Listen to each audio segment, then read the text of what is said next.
Okay, so let's talk about disordered eating today, and let's talk about orthorexia. Some of you might not know what orthorexia is or might be a little confused when I say disordered eating, so let me just clarify between the two of those. So by disordered eating, I mean things like binge eating, overeating. Some people don't identify with the word binge, but they do with overeating. Just eating past the point of fullness more often than you wish you would. And eating past the point of fullness is not a bad thing. We talk about that too. We all eat, we're all normal. We're all humans. It's Christmas week. We're going to eat to the past the point of fullness sometimes, and that's okay. It's how do we carry on with ourselves the next day, or the next meal that matters when we're working on becoming food confident eaters, intuitive eaters. So by disordered eating, I mean like binge eating, overeating, body hate, chronic dieting. So maybe you've been on this diet roller coaster for years. Maybe it's food obsession or exercise obsession. That's another thing. So let's talk about orthorexia, because that kind of leads into this obsession with food and exercise, kind of leads into something that is a diagnosis called orthorexia. And what that is it's an unhealthy obsession with healthy foods. So what I want you to think about today, if you're hopping on, we're talking about disordered eating and orthorexia, is can I keep this up for the rest of my life?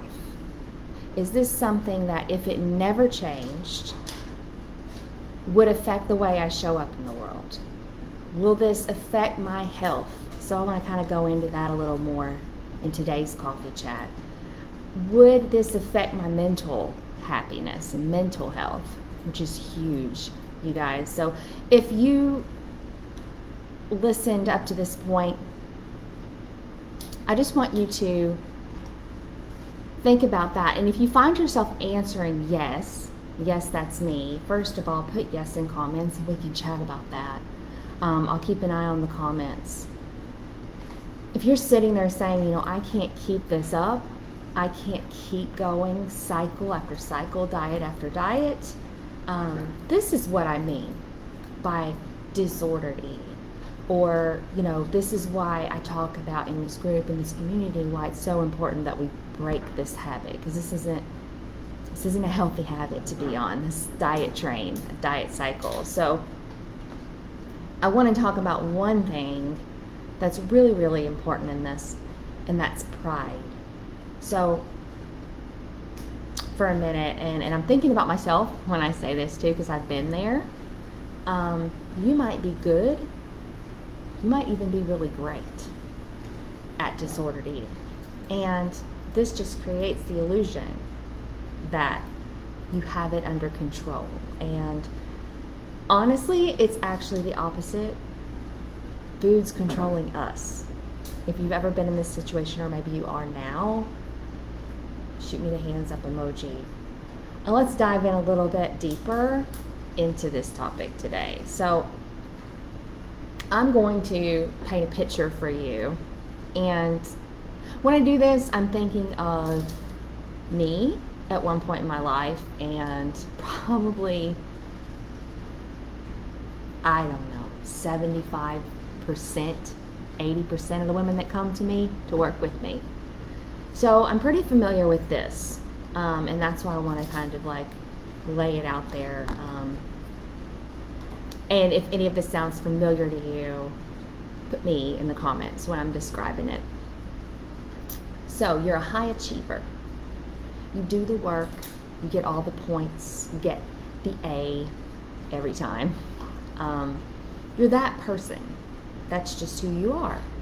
It's your identity. You are the high achiever. You are the number 3 on the Enneagram, or the number 1, the perfectionist. You can do it all, you can have it all. You are committed. And you'll continue to keep working and keep working until you have what you want. So if it's like the body you want, that's what you're trying to go after. This is going to be you. until you find the perfect formula. You will keep trying until you have the body you want. So maybe you're taking your measurements, or you're weighing your food on a scale. Maybe you're tracking your points. You're tracking your calories. You're tracking your macros. Maybe you're counting, and you're counting your steps every day. Maybe you weigh yourself every single morning, and you get up and you weigh yourself after you pee naked every single morning. Maybe you're tracking it on a spreadsheet or a tracking app that you downloaded. You have it all in the app at your fingertips. You guys, this is why I don't even use a system that has any form of tracking anymore with my clients, even if it's tracking like intuitive eating. We use journal prompts a lot, but this can take us to a really unhealthy place. This idea of tracking, especially for this personality type. You plan all your workouts. Maybe you schedule them on a calendar, and you can't miss them. But the weird thing that keeps happening, okay, is this: when you start eating, sometimes you can't stop. So you're eating the salad with the grilled chicken, without the croutons, without the dressing, without any kind of oils, and it's just not satisfying to you, and so you keep eating. And then you eat the rice cake with the PB2 and whatever else it is you put on it, but that's not, and then you eat the whole pack of rice cakes, and then you move on to like the fat-free, sugar-free yogurts, and then, you know, next thing you know, you're neck deep in all the fat-free snacks. And you're like, why can't I just stop eating? Why can't I control this? I have control over everything else in my life. Why do I struggle with this? What's my problem? So you're that type, right? You're going to do the research, and you're going to study, and you're going to get on track. You're going to do all the reading, and you're going to understand why you can't stop eating and why you're having all these crazy cravings. So you're going to watch all the videos, and you're going to get this under control. Just like everything else in your life, you're going to get this under control. So I know, I started eating, and I couldn't stop.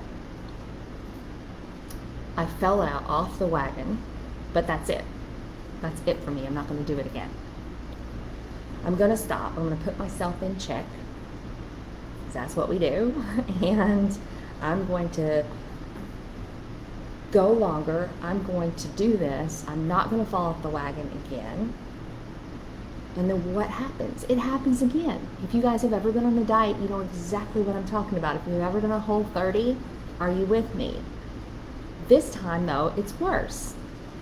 So think about the first time you dieted and fell off track, and then on the second.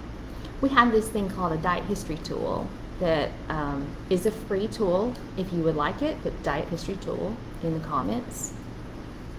But it's interesting that this tool, when you look at it in your history in your life of diet after diet, oftentimes, and I asked you guys this in a poll, so I would love, this is for you guys, that 98% of you answered that you've been on 2 or more diets in your life. There was only one person that answered that poll that said they only went on 1 or 2 diets. The rest of you guys that answered that poll said more than 2. So think to diets 3, 4, 6, 7, 8. Do they get easier? They get harder. They get much harder. And the next time you fall off the wagon, it's worse. So you thought it was going to be better. Maybe you even went longer between falling off the wagon. So you felt proud of that between episodes. But then the craziness comes back, and you just get crazy around food, and you start asking yourself, well, why did I do this? Why did I binge? Why did I overeat? Is this what a binge is?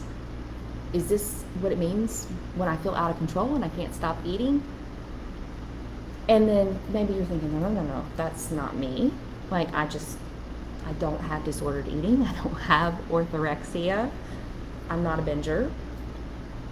It's just this weird thing that happened, and it just happened this one time, and it's not going to happen again. I'm going to make sure it doesn't happen again. So I just need to do more research, because I need to find the diet that's going to be sustainable, that's going to last for me. I need to find what's going to work for me, because I can do it with everything else in my life. So why is this so hard with food? How many of you guys have ever felt this way? Just say me in the comments, and don't be shy, because I would love to chat with you about this, because Lord knows I've been there too. So you work a full-time job. If you're listening, maybe you're raising children at home. Maybe you're in college and you're at the top of your class. Maybe you never make a B. You work hard, so you do the work. You do what needs to be done. You get things taken care of. You're so educated that you just don't understand how food can do this to your body, or why food has this control over you. And so maybe you're just such an incredibly healthy person, so you're identifying with this healthiness, that when you eat out of control, you're just so frustrated because you're so educated, you're so healthy, you realize, okay, I would never let myself be poisoned by sugar. I don't eat sugar. You know, you do the thing you always done, because you have this weird, it was just this weird instance. This one time you ate all the sugar and you ate all the carbs, and you're just not going to let that happen again. So you make up for it. Maybe you over-exercise. And you continue down this path. So you messed up. So you double your workouts. You just work out harder, work out longer. Do 2 a days. Make up for it. Do some kind of crazy challenge in January. I'm talking about the fitness kind. So you continue on this path, and you start to realize one day that you're feeling really tired. I'm speaking about more of my clients now too, as I get into this part. You're feeling kind of dizzy. Maybe you have brain fog. Maybe you have some GI dysfunction, some type of gut dysfunction, and you just don't understand why your body's doing this to you, because you're so healthy and you watch everything that you eat and you exercise every day. You don't miss a day. It's scheduled. And you know everything about nutrition, and you know about the supplements because you do your research, and you know exactly what you need to make sure that you're fine. Then without changing much at all, you start to experience bloating, the GI dysfunction. You start to gain weight, and you start wondering, okay, well, how can this be? I mean, I'm hardly eating any calories.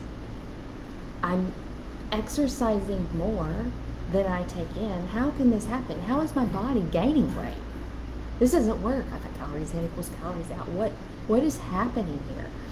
And now it's almost like this whole identity of orthorexia, of being healthy, of disordered eating, has just kind of taken control of your life.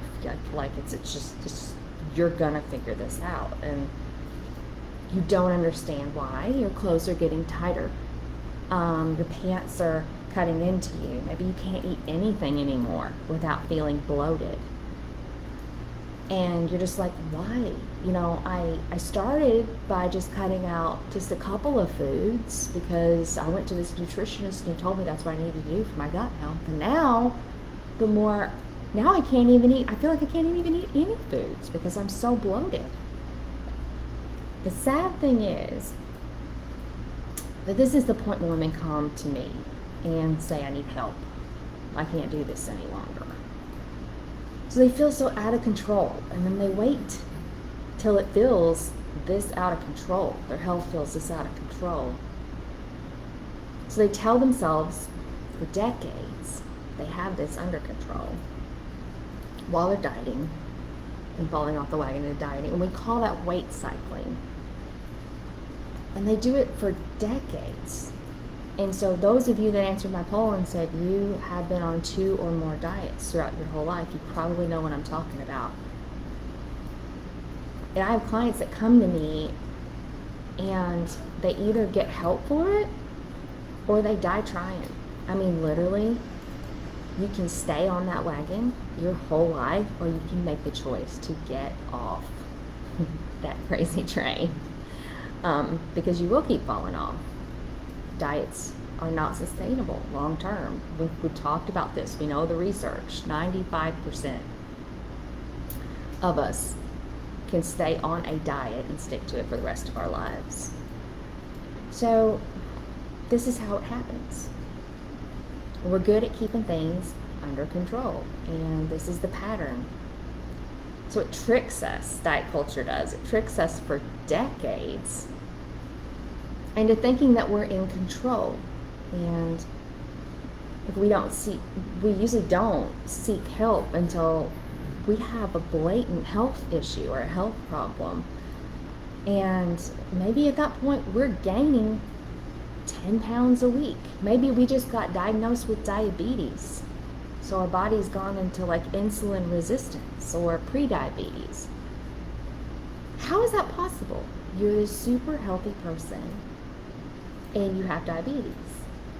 So now maybe you have an autoimmune disorder. Maybe you're diagnosed with Hashimoto's. And you're like, how is this even possible? And maybe you're that person that's bloated every time you eat. None of your clothes fit. And next thing you know, you gain 50 pounds. You have all these digestive issues, all because you're micromanaging your eating behaviors. And it almost is because it was a badge of honor all those years. You were that healthy person. You're good at this, right? No one even knows you're so great at like managing, micromanaging everything and keeping everything under control. Maybe you're keeping your family super happy. But they don't even know what's going on. They don't even know what you've been doing. So what is happening is you've been doing some really, really unhealthy things, compounded throughout the years over time. And there comes to a point where your body just says, I'm done. This is enough. Because your body and your mind can't hold out. They just can't continue on that path. It's like playing Russian roulette. I think I've used this analogy before in my coffee chats. As time goes on, you just keep loading more and more bullets into the barrel, the chamber, whatever that's called. Every time you restrict food and then you fall off the wagon and you overeat or you binge, or you over-exercise to compensate for it, that's another thing. It has a physical effect on your body. Oh, and a mental effect on you too. So this is why, women can keep this up maybe for the first 10 years of doing this. Maybe they can keep their weight under control, what idea of weight it is that they think that they need to have or to be. But then the next 10 years, they start gaining. And it's because your body and your mind can't hold out.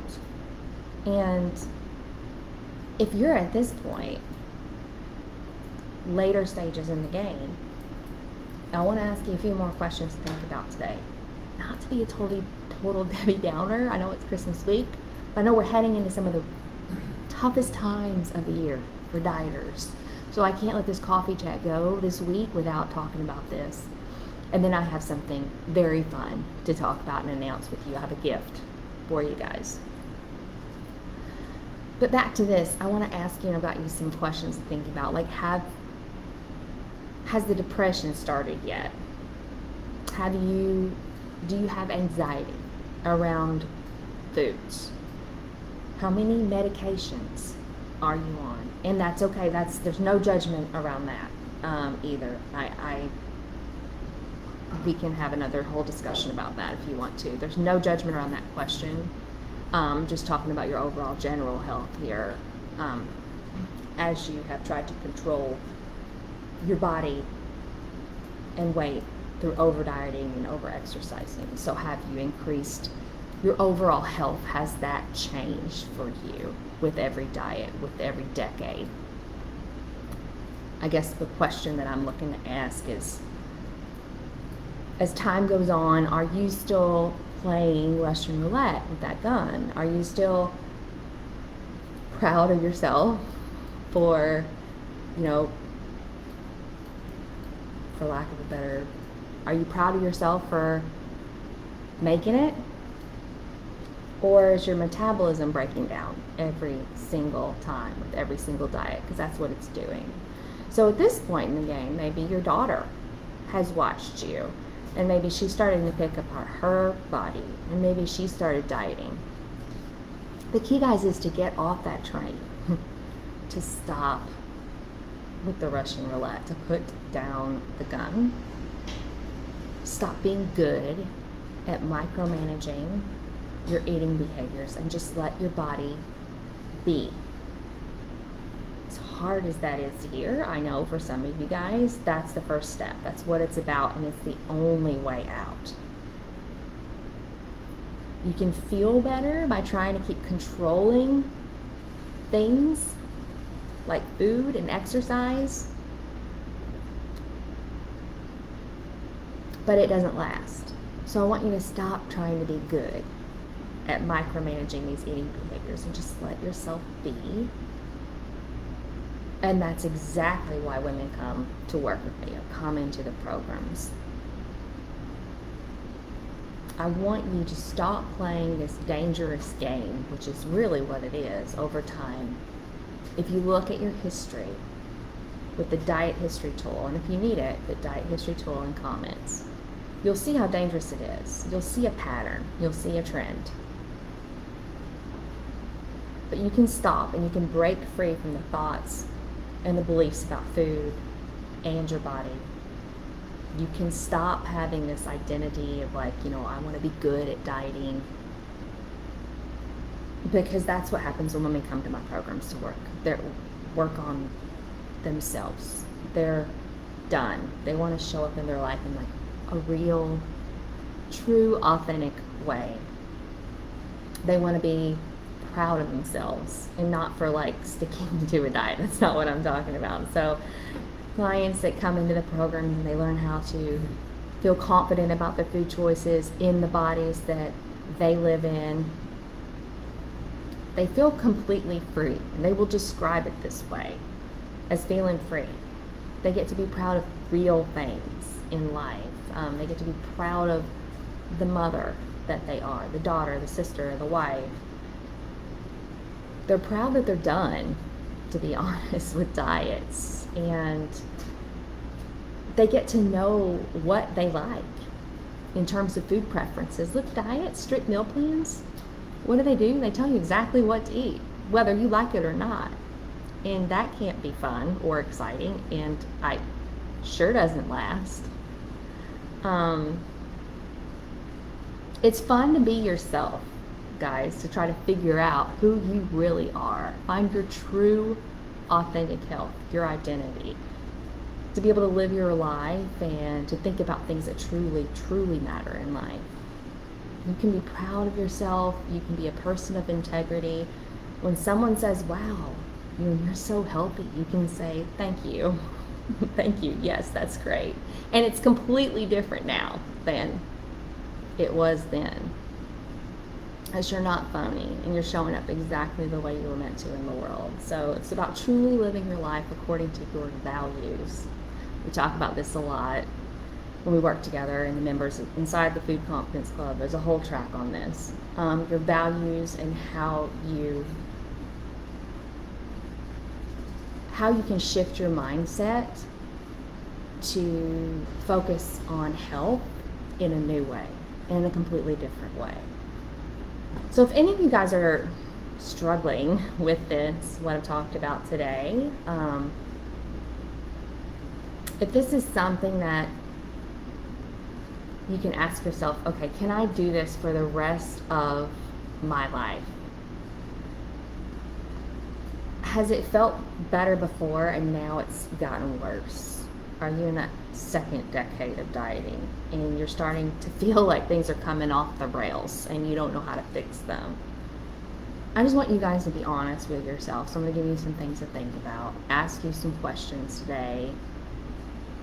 And if you're struggling with any of this, know that there's help and there's hope, and if you're serious about being done with this, you don't want to start another January on another diet program, I will walk with you step by step so that you have exactly the support you need to be done with this, done with diets. Ditching the diet mentality is the foundation of food freedom. And I'll let you know exactly what the missing pieces are and what steps need to happen for it to be done. So that's what we call food freedom, and we work on this inside the Food Confidence Club. What you will get from this is you'll get a clarity and you'll get a confidence around food. You'll learn how to trust your body again, and it takes having real conversations with yourself to understand yourself better and what your body's communicating to you and what it's telling you. And if you don't know where to start, or you have other questions, or you want to talk to me personally, then I'm available for you guys, and we can hop on a free virtual coffee chat together. And it's Christmas week. I've opened up my calendar for a couple of spots. And if this is something that you want, definitely let me know. I can send you the link. You can get on it. Put a coffee mug emoji or say coffee chat in the comments, and I'll send you that link and make sure that we hop on a call together this week.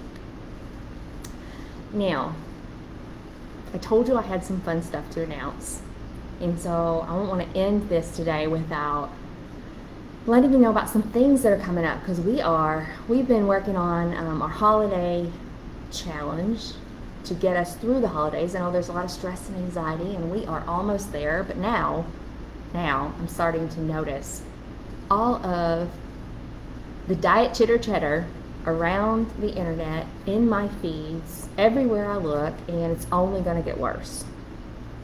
So let's chat about that. Today I shared something this morning with members of the community, and I want to make sure that I mention it here too, because I know not everybody is inside their app all the time. Some of you guys are over on Facebook too. So we're sharing a lot about our struggles in this community each week, our wins. We share ideas with each other. As members of the Food Confidence Club, I want you to be the first to know, if you're watching this live today, that I've been working on some things the past several months for you guys to make the whole membership a better experience. And you guys, the bond we share in this group on this journey together, it's unique to each and every person. Like what you are going through is probably completely different, or this person next to you is on a different phase in their journey. That's why diets don't work, because we're not robots. Each day is different. We all have a different genetic code. There's no way that one diet plan is going to work for everybody. You have to figure out what your unique body is telling you. So, back to what I was saying. We're all unique. And, I'm constantly humbled by how much these daily practices, if you're not in the Food Confidence Club, what we've been doing through the holidays is working on daily practices. So each week there'll be a new set of daily practices for us to literally baby steps, like chunks, just little pieces. We're just chipping away at learning how to tune into our bodies, decrease anxiety around food in our body, and work to become confident eaters. And that's what we've been doing now since Thanksgiving, since before Thanksgiving. So we've been working on daily practices. They are helping us learn. They're helping us grow into confident eaters. There are elements within the app in the community that I want to improve so that we can make progress together next year in 2022. And you guys, I throughout, in here, over on Instagram, sometimes in email, I will ask you questions. I will send you polls. I will listen to your feedback. And I view all of that as an opportunity to look at areas where I can invest and areas that I can work hard to get back to you guys and help you in your journey to overcome diet culture. And I love seeing your excitement as you progress in this journey and as you share things with me. I love to hear your stories. And I guess with that, I want to say that there's no group of women that deserves this present more. So my fun announcement is that I've upgraded the look of our community. When you go into the app now, you can see it looks more streamlined. You can see our daily challenges at the top. You see our welcome video when you first sign on. You can see the tracks that are broken up, and you can see the bundled courses that come along with your membership. So we've updated the interface, what you look at on the phone, what you see on the computer. It's kind of like a little makeover we've done in our community. So secondly, this week is my present to you, my Christmas present, is I bundled one of our favorite courses, and you as members now get Finding Body Freedom. So Finding Body Freedom is now a self-paced program that is bundled for you as a member with 8 modules to really help you in your journey to food confidence. If you're sitting there saying like, well, I'm working on food, why do I need Finding Body Freedom? Well, we can't even focus on eating happier if we're unhappy with our body. And if we're unhappy with our body, we're kind of always stuck in diet brain. See how these all go hand in hand? And actually, my last group, in the live program that I did with Finding Body Freedom, they told me, they said, we never realized we needed Finding Body Freedom and how much has this helped us with our food issues. So they all go hand in hand. And as my Christmas gift to you guys, you've got a brand new updated app membership look, and you have Finding Body Freedom that you can start when you need it, when you're ready. And I guess lastly, I just have a very, I guess as our last coffee chat before Christmas, I have a very heartfelt thank you for you guys and your dedication just to this community and to this process, to trusting the process as we all grow to become intuitive eaters. And as I constantly strive to not only meet, but exceed your expectations here in the programs. So I definitely value your feedback and anything you have to give me. For me personally, I know that learning to eat intuitively is just the tip of the iceberg. That's not really what does it for me. It's this community. It adds to my life. It adds so much kindness, compassion, mutual respect for our differences, and just an undercurrent of motivation that I see here in this group. And as we continue to make choices, and we're not perfect, but we continue to make choices towards our true authentic health daily to improve but never compare. And it's an honor and it's a privilege, you guys, to bring these updates to you, bring you these new programs, and to walk alongside with you every day as we try to navigate this together. So Merry Christmas, Happy Holidays, and I look forward to seeing you again soon. Bye, guys.